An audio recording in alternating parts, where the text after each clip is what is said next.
But in spite of the cold, John Field fell in love with Saint Petersburg. And he also saw a chance to carve out a better life for himself. And so, my dear young friend, the time has come for us to be thinking of packing our bags. There is much waiting for us in London. I have plans for you, for both of us. And I have plans for myself, Signor Clementi. Big plans. How? Big plans? I do not understand. I shall remain here in Saint Petersburg. It is a city that pleases me. Remain in Saint Petersburg? But you will starve. You will freeze. I am not entirely a stranger to those conditions, Signor, but shall neither starve nor freeze. Oh, with my abilities and the connections you have made for me. Connections. You presume too much, my friend. I think not, Signor. I shall play at concerts. I shall take pupils. I shall compose. And I shall be successful. You shall see. And that's the way it worked out, more or less. Clementi went back to London, and when he returned to Russia a few years later, he found that his young pupil was the toast of the town.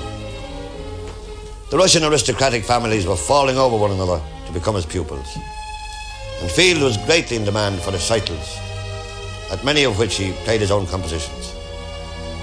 He swapped one of them with Clementi, by the way, for a grand piano.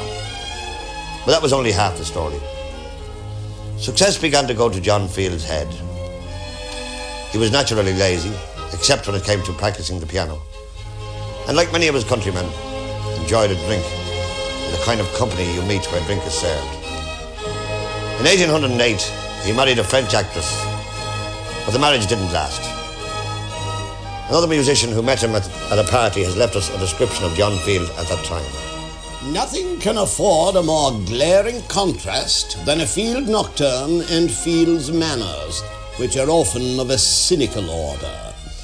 There was a big commotion among the ladies yesterday when he drew from his pocket a miniature portrait of his wife and loudly proclaimed that she had been his pupil, and that he had only married her because she never paid for her lessons and he knew she never would.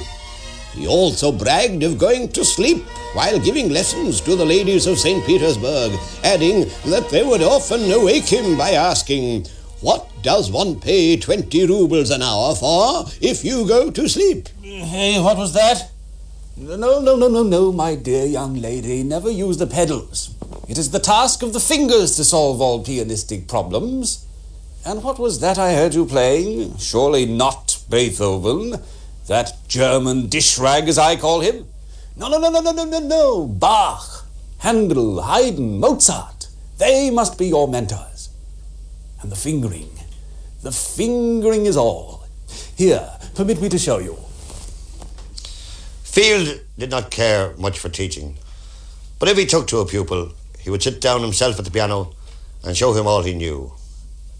One young man who benefited from John Field's undivided attention was one Michael Ivanovich Glinka, who was to go on to become the founder of the National School of Russian Music. He used Russian folk tunes and dances in his compositions, and perhaps he got the idea for this from the Irish composer, who before he left Dublin had made an arrangement of the Munster tune "Go to the Devil and Shake Yourself," and wrote several pieces based on Irish airs. Field by this time had become completely Russianized, as you might say.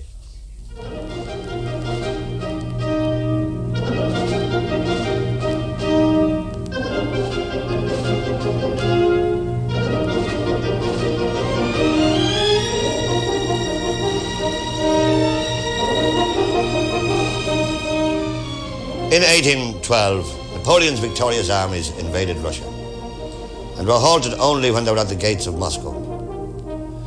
After a long siege, they were forced to retreat in the depths of winter, losing thousands of men. Russia was saved, and John Field wrote a grand triumphal march in honor of General Count de Wittgenstein, who commanded the Russian forces. No wonder he and the young Glinka, who was strongly nationalistic, saw eye to eye. Glinka thought a great deal of Field and of his technical ability. Field's playing was at once sweet and strong. and characterized by admirable precision. His fingers fell on the keys as large drops of rain that spread themselves like iridescent pearls. Here let me say, and I am sure that my opinion is shared by many who have heard Field, that I do not share the view of Liszt, who told me on one occasion that he found the playing of Field sleepy. On the contrary, it was strong, capricious, and improvised. In particular, he never descended to charlatanism to produce his effects. In 1822, John Field moved to Moscow, where he repeated the success which he had achieved in Saint Petersburg. But he was burning the candle at both ends. And sometimes, when he was the worse for drink and fell asleep in the snow, it was only the big bearskin coat he had the habit of wearing that saved him.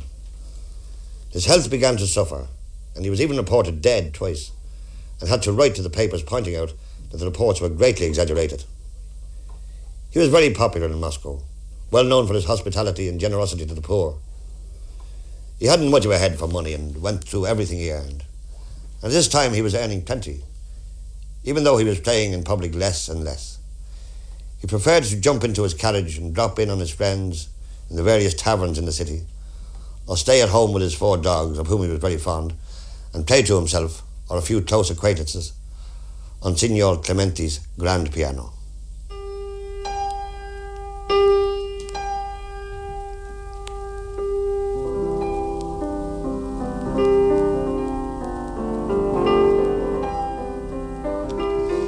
You may have noticed something about Field's music. The way all the notes seem to run together, producing a smooth, gentle kind of an effect. This is called legato playing, and it is very different from the kind of piano technique that was fashionable in Mozart's time, when all the notes were separated one from another. John Field really developed the legato technique, which set the style for Chopin and all those who were to come after him. To achieve this very smooth effect, he perfected the method of changing fingers on the same note to make a completely smooth join between one and the other. Try it next time you're near a piano. You won't find it so easy. And if you try it with a 10-penny piece balanced on the back of your hand, as Clementi taught Field to do, you'll find it even harder.